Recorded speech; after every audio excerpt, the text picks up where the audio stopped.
which we call conscious, versus being a conscious thought.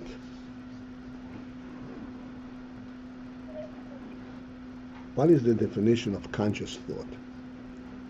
Even though thought is something which comes from the nefesh itself.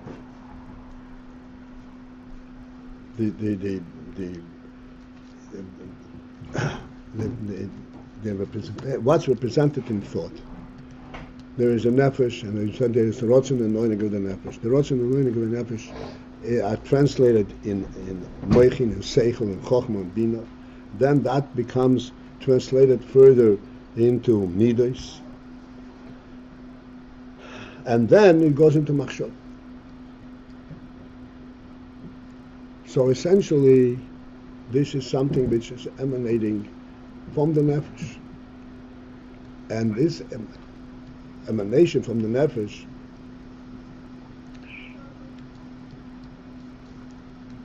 I hope you live with me this. You mentioned many times that when seichel, that when you finally understand the seichel, you realize that you don't that this is not an add-on to you, or this principal truth I always knew. How is it you always knew, but you didn't really know it? You knew it at a much deeper, higher level, in the essential level, either in the chochma shel nefesh or in rotzen and oinig, and you see that you know because it fits within. Oh, yes, that really fits right in to the way I think.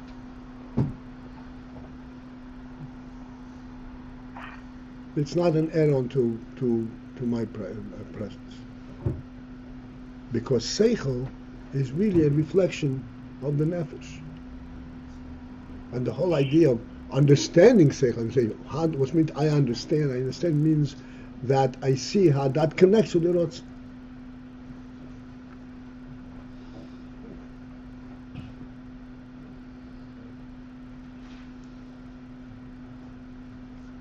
So there, because of this, it's an interesting thing, it's a phenomenon, just to bring it home. You can be learning something and listening to a whole class, and really fully understanding and really into it, and then when you get out and say, okay, what was the class about? What did you learn? I draw a blank.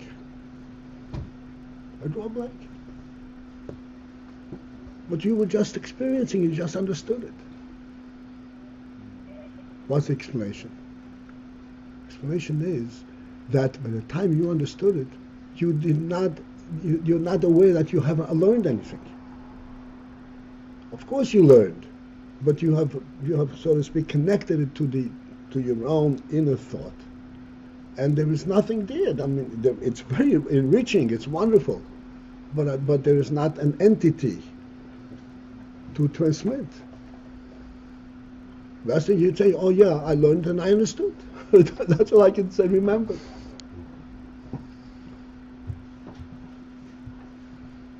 It fit with my thinking. To be able to transmit and to and repeat, I have to have it stashed away in my pocket, not in my nefesh. My machshava, something concrete that I can draw upon. A mitzias. The experience of understanding cannot be transmitted. So it's not that the understanding was superficial, it's that it was too deep? That's right. You have to have both. Let's say the similar Inyan, a person sees a very, like I always give the muscle of the Niagara Falls. Niagara Falls is kind of, very striking. A person were to just experience this striking element without paying attention as to how this actually works and where is the water coming from, how high the water is and the movement. And he's very deeply affected. When he walks away and he can't repeat what he saw.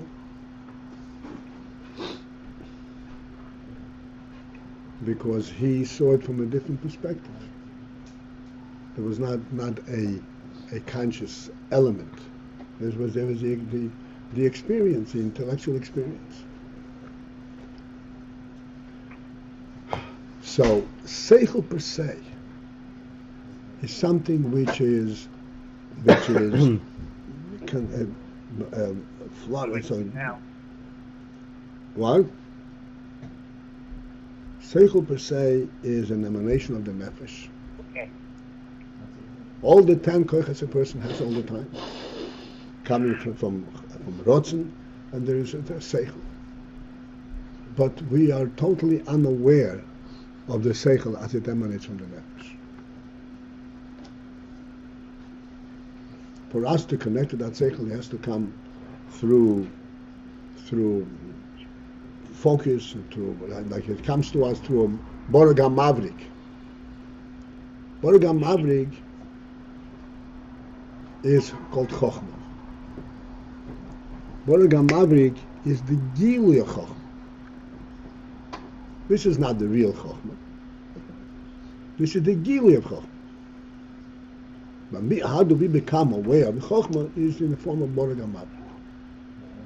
Chokhmah of nefesh, that's the real koyach. That's connected with the nefesh.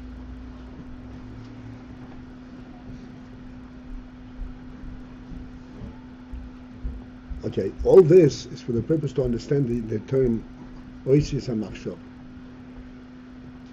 Machshava is a garment, which means it is not one with the nefesh. That which comes into machshava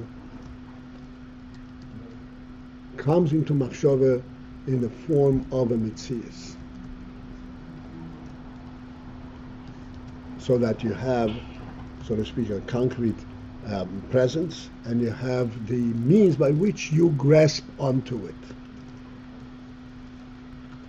This is why machshava is called a levush, a garment. It is not, machshava is constant. Why you call it a garment? It's a garment. Because machshava is not one with the nefesh like seichel is one with the nefesh.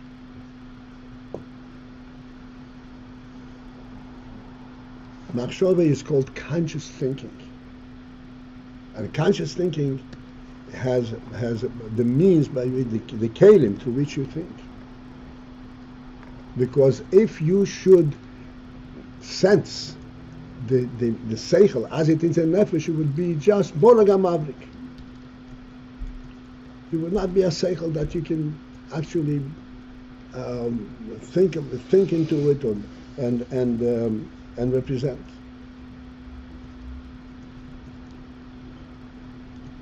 Do you contrast the seichel versus machshava, or seichel the way it's connected to nefesh versus machshava? It's the same thing. Same thing. The seichel versus machshava. It's the same thing. So then, when the seichel comes into machshava, what does it mean? Comes into machshava. It comes into a levush, which is the oisiyos. It comes in a concrete presence. These are the vessels that are These are the vessels, and this is why it can be in machshava. That's why it can be in thought. You know what you're thinking. You know what you learned. Rabbi Paltiel. This is called, just one second, this is called oisis ha-machshava. And the purpose of this expression is to understand that machshava is only a garment, because there is no, the seichel itself does not come in form of oisis. Like we said, you can have a seichel, you don't even know what you understood. Like in borogam avrik, a flutter, and you lose it instantaneously. Unless you go back to experience it. What's that phrase? Orik hamavnik? Borogam avrik. a spark.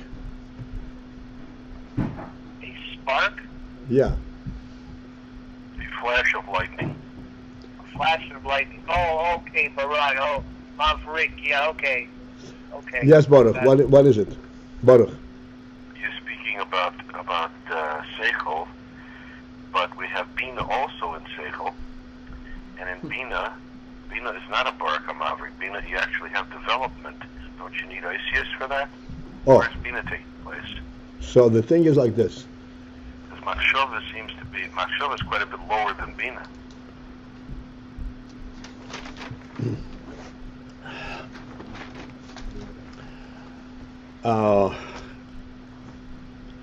In Bina, there are two sides to Bina. There's the Bina, the essence of the Bina. This is the Bina, the way it is connected to the Chochmah. That's why Chochmah and Bina are called Trein Rein Lo Misparshim, two inseparable friends. Because even though, like you said, Bina is like the expansion of the Chochmah, but Bina, in essence, the expansion of the Chochmah as it is in the pure Bina, is also not a Metzias. It's also a sense. Except, because it's an expansion, therefore it lends itself to be presented and to be defined in Oisis HaMachshov. Because it's no longer a brightness, an overall brightness, an overall truth.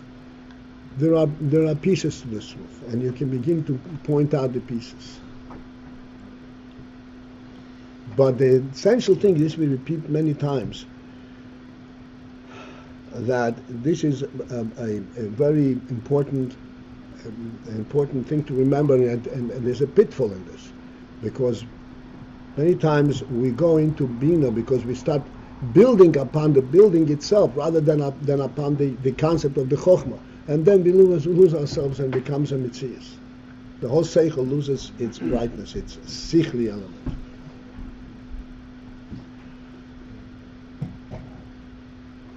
Unfortunately, I meet up with this all the time.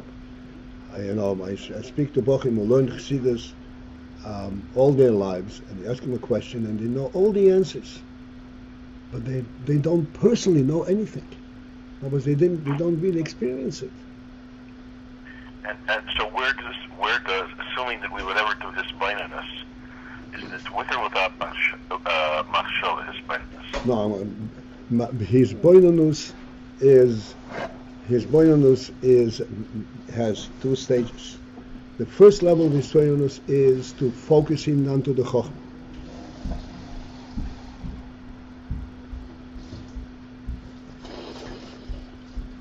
And then, from that, you draw it into a factual seichel that you can hold on to. But you always see that, just like we say all the time in our Mishal, we're talking about the sunlight. Sunlight is a metzias. It hits the earth, the ground, the physical item, and you see it. And we always explain, however, please understand that the real experience of sight is not this physical reverberation. The real experience of sight is light that is exclusively the property of the sun. And if you lose sight of that, then we become cameras. We do not experience sight in the real sense of the word. So this first stage is without Machshava.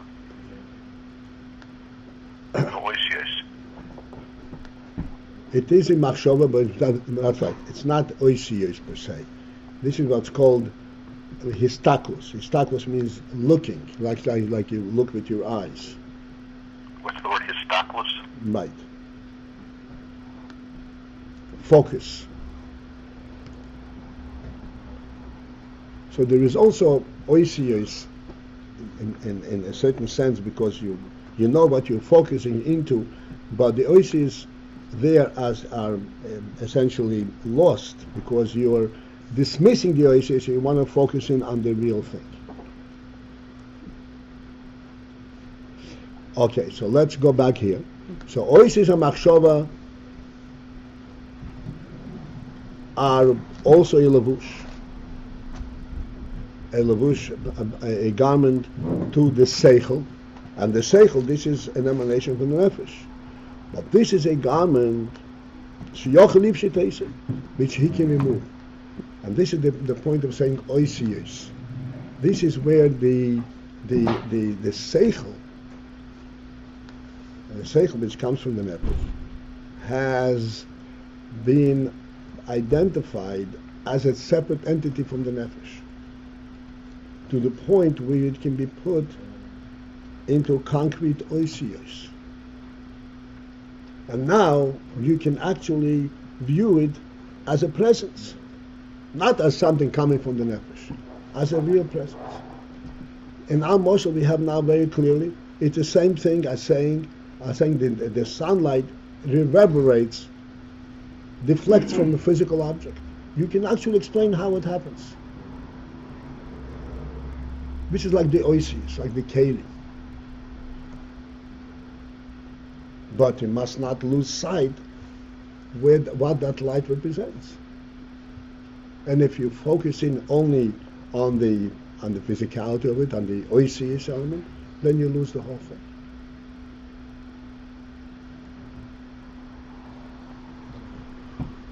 And this is why it's called a garment.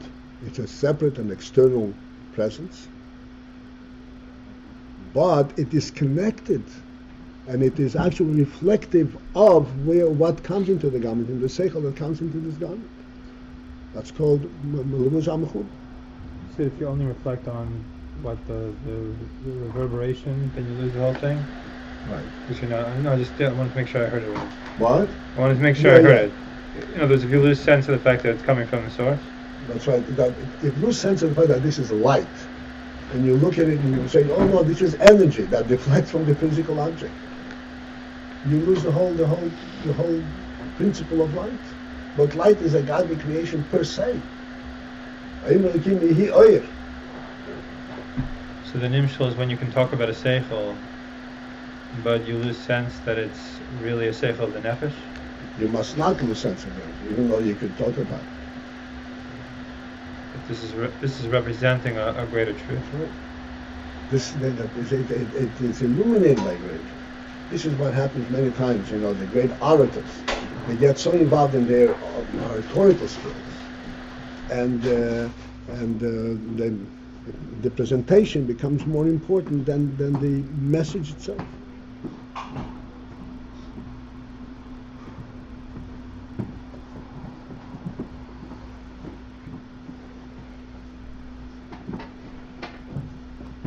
So the oasis of machshava, the seichel becomes united with the oasis of machshava, but not so thoroughly united that you cannot remove the oasis. You can take off one machshava, remove one machshava, come to another machshava. And yet, while it is dressed, it is mamash a garment to the seichel, to the nefesh. You can exchange, but you cannot remove. And that we'll see later. But right. Exchange is also a form of removing. You can exchange this garment. You can take off. Right. So even though it was a garment that contained your seichel, your nefesh, and yet you can remove it. Mm-hmm. Which shows that this is only a garment, even though it is so closely connected to the nefesh that in this garment is contained a revelation of the nefesh. Mm-hmm. The origins of the thoughts. The origin is nefesh. Yeah. All right.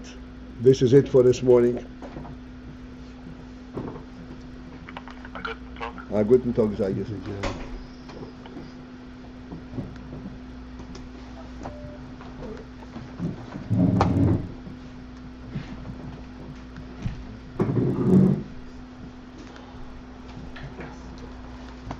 No,